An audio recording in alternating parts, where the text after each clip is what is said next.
Hey guys, so today we're going to take a look at a computer that I picked up at my favorite old stomping ground, the electronic discount sales, which is now closed unfortunately.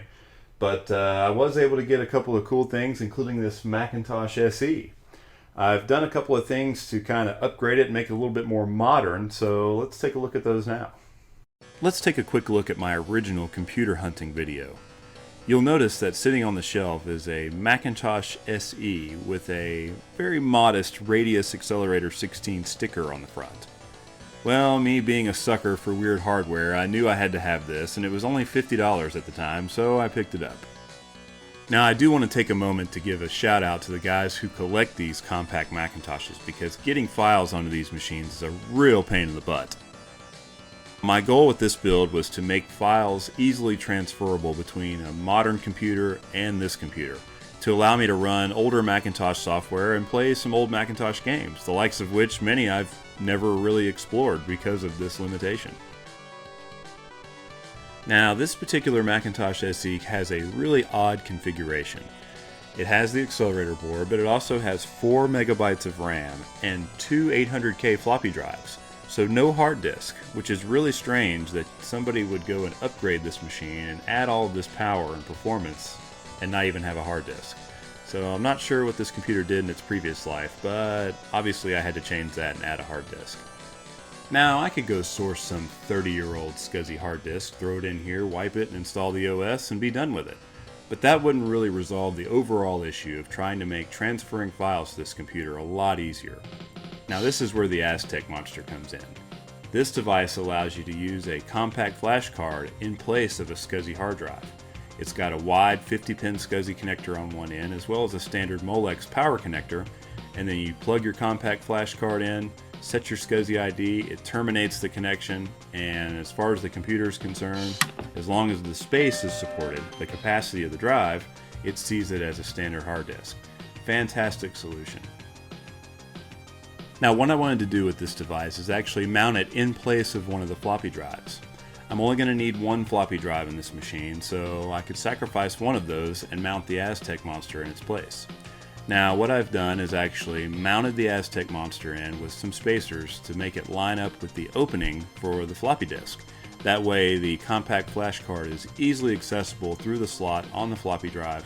I can pull the card out, copy my files, plug it back into the machine while it's off, of course, and have an easy, simple way to transfer files without really sacrificing the look of the machine itself. Really cool. I'm really happy with how this turned out. Now, once we turn this machine on, we'll be greeted with the Radius 16 Accelerator logo. This logo is actually burned into ROM on the accelerator board itself, which is a huge board. These had to be installed at Radius and Apple certified dealers. And that's because the compact Macintosh was really not easy for a user to take apart. The 16 MHz 68020 processor really shines here, and it makes all the difference, especially in some of the 3D heavy games.